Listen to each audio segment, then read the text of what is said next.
नमस्कार साथियों।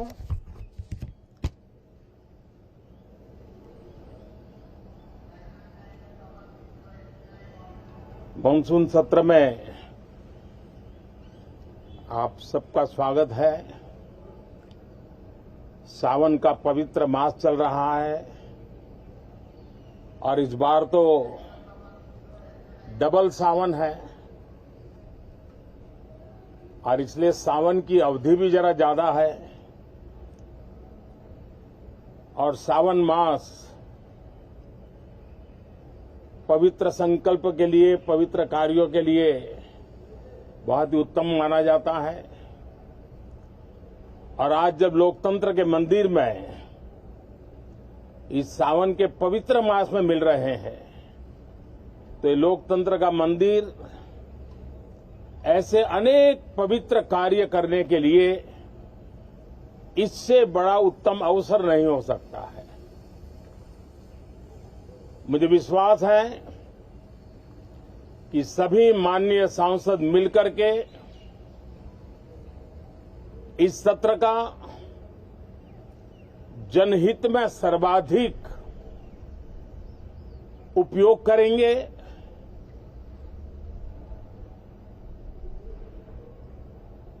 संसद की जो जिम्मेवारी है और संसद में हर सांसद की जो जिम्मेवारी है, ऐसे अनेक कानूनों का बनाना, उसकी विस्तार से चर्चा करना बहुत ही आवश्यक है। और चर्चा जितनी ज्यादा होती है, चर्चा जितनी ज्यादा पैनी होती है, उतना जनहित में दूरगामी परिणाम देने वाले अच्छे निर्णय होते हैं। सदन में जो माननीय सांसद आते हैं वो धरती से जुड़े हुए होते हैं, जनता के दुख दर्द को समझने वाले होते हैं और इसलिए जब चर्चा होती है तो उनकी तरफ से जो विचार आते हैं वो जड़ों से जुड़े हुए विचार आते हैं और इसलिए चर्चा तो समृद्ध होती है, निर्णय भी सशक्त होते हैं, परिणामकारी होते हैं। और इसलिए मैं सभी राजनीतिक दलों को,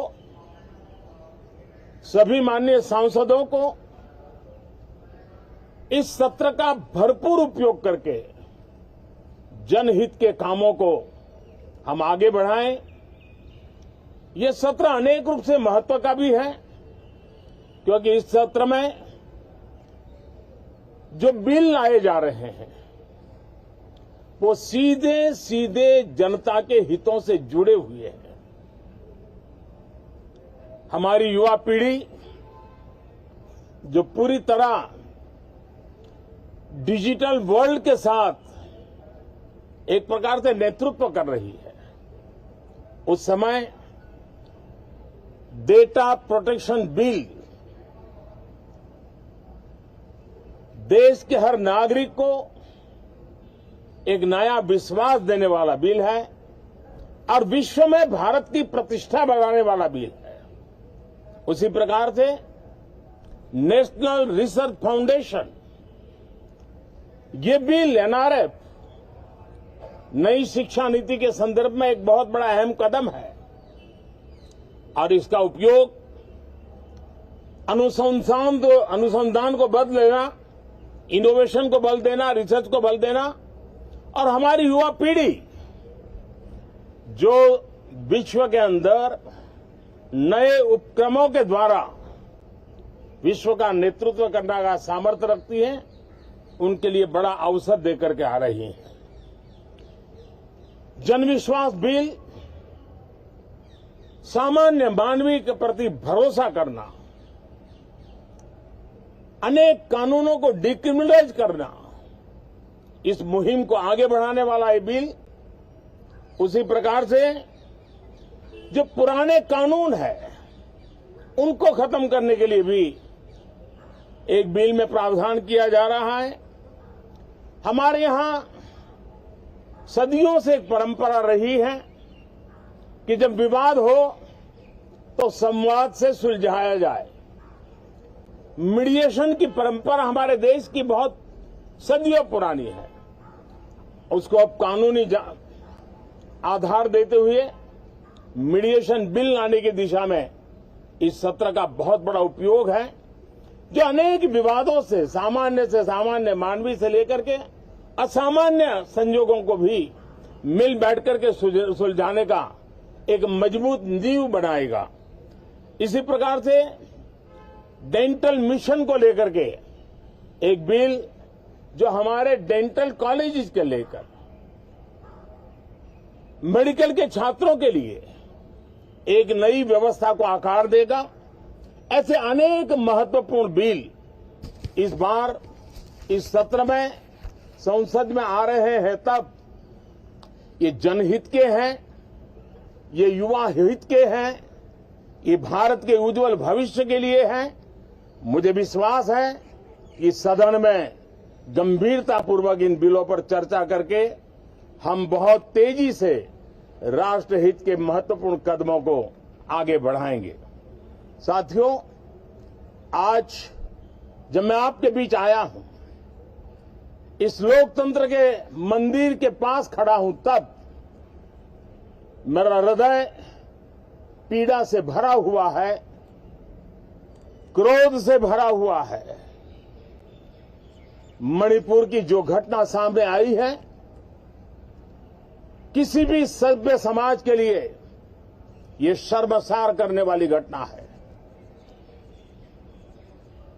पाप करने वाले, गुनाह करने वाले कितने हैं, कौन है, वो अपनी जगह पे है, लेकिन बेइज्जती पूरे देश की हो रही है। 140 करोड़ देशवासियों को शर्मसार होना पड़ रहा है।